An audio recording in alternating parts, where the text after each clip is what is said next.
Assalamualaikum warahmatullahi wabarakatuh. Perkenalkan, nama saya Suci Rustana Fadila dengan NIM 2002501. Di sini saya akan menjelaskan tentang analisis keuangan bank syariah. Jadi, analisis keuangan bank syariah melibatkan evaluasi kinerja keuangan bank berdasarkan prinsip-prinsip syariah. Ada beberapa aspek yang perlu dianalisis dalam konteks bank syariah, meliputi yang pertama itu ada pendapatan dan profitabilitas. Analisis pendapatan dan profitabilitas bank syariah melibatkan penilaian terhadap komponen pendapatan, seperti pendapatan bunga, pendapatan non-bunga, dan pendapatan operasional lainnya.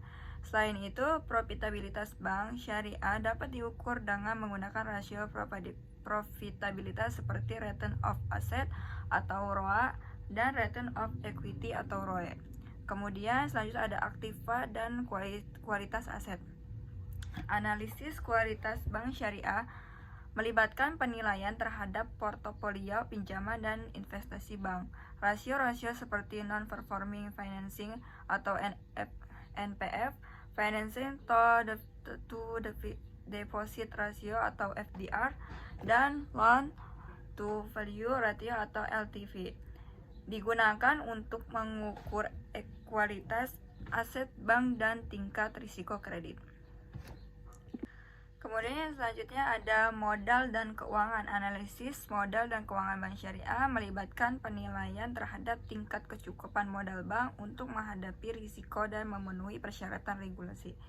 Rasio-rasio seperti capital adequacy ratio atau CAR dan tier 1 capital ratio digunakan untuk mengevaluasi tingkat kecukupan modal bank. Kemudian yang keempat ada likuiditas. Analisis likuiditas bank syariah melibatkan penilaian terhadap kemampuan bank untuk memenuhi kewajiban pembayaran tepat waktu. Rasio-rasio seperti cash ratio, financing to deposit ratio atau FDR, dan likuiditas coverage ratio atau LCR digunakan untuk mengukur tingkat likuiditas bank syariah. Yang selanjutnya ada efisiensi. Analisis efisiensi pada bank syariah melibatkan penilaian terhadap tingkat efisiensi operasional dan pengelolaan biaya bank. Rasio-rasio seperti cost to income ratio atau CIR dan operational efficiency ratio atau OIR digunakan untuk mengukur efisiensi bank syariah.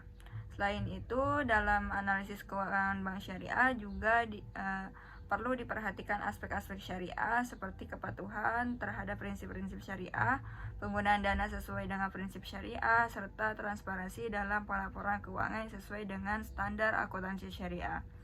Analisis keuangan bank syariah ini bertujuan untuk memahami kinerja bank, mengidentifikasi kekuatan dan kelemahan, serta mengambil keputusan yang tepat terkait investasi, pemberi pinjaman, atau kerjasama dengan bank syariah. Kemudian selanjutnya saya akan menjelaskan tentang fungsi bank dalam perekonomian. Jadi bank memiliki peran yang sangat penting dalam perekonomian.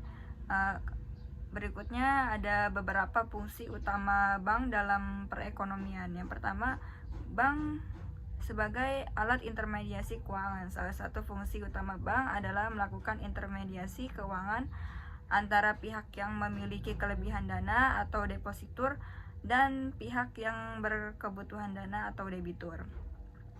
Bank menghimpun dana dari masyarakat melalui simpanan dan kemudian menyediakan kredit kepada individu, perusahaan, dan lembaga lainnya untuk mendukung kegiatan ekonomi seperti investasi, konsumsi, dan pertumbuhan usaha.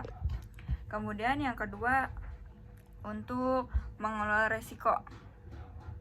Bank berperan dalam mengelola risiko keuangan dalam perekonomian. Bank menyediakan produk dan layanan seperti asuransi, hedging, dan instrumen relatif untuk membantu pelanggan mengelola risiko finansial, seperti risiko suku bunga, risiko mata uang, dan risiko kredit. Dengan memahami risiko dan pemberian solusi pengelolaan risiko, bank membantu mengurangi ketidakpastian dan aktivitas ekonomi. Yang ketiga, untuk penciptaan uang. Bank juga berperan dalam menciptakan uang dalam sistem perbankan. Ketika bank memberikan kredit kepada debitur, mereka secara efektif menciptakan uang baru dalam bentuk deposito yang dapat digunakan oleh debitur untuk melakukan pembelian atau investasi. Proses ini dikenal sebagai penciptaan uang melalui mekanisme kredit.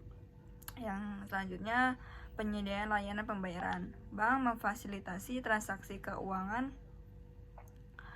dan pembayaran antara individu, perusahaan, dan lembaga. Melalui sistem perbankan, bank menyediakan berbagai instrumen pembayaran seperti cek, kartu kredit, transfer elektronik, dan pembayaran melalui aplikasi digital. Fungsi ini mempermudah dan mempercepat proses pembayaran serta memfasilitasi aktivitas perdagangan dan ekonomi. Kemudian intermediasi valuta asing. Bank juga berperan dalam memfasilitasi transaksi valuta asing. Bank menyediakan jasa pertukaran mata uang dan fasilitas perdagangan valuta asing bagi individu, perusahaan, dan lembaga. Hal ini memungkinkan pelaku bisnis melakukan transaksi internasional dan mengelola risiko valuta asing dalam perdagangan internasional. Kemudian selanjutnya, sumber informasi ekonomi. Bank memiliki akses terhadap informasi ekonomi dan keuangan yang luas. Dengan memantau dan menganalisis data dan tren ekonomi, bank dapat menyediakan informasi yang berguna bagi pelaku ekonomi, seperti laporan keuangan, indikator ekonomi, dan analisis pasar. Informasi ini membantu pengambilan keputusan yang baik dalam aktivitas ekonomi. Jadi, secara keseluruhan, bank berperan sebagai penghubung antara penyedia dan pemohon dana, mengelola risiko keuangan, menciptakan uang baru, menyediakan layanan pembayaran, memfasilitasi transaksi valuta asing, dan menyediakan informasi ekonomi. Fungsi-fungsi ini mendukung aktivitas ekonomi, memperlancar aliran dana, serta mendorong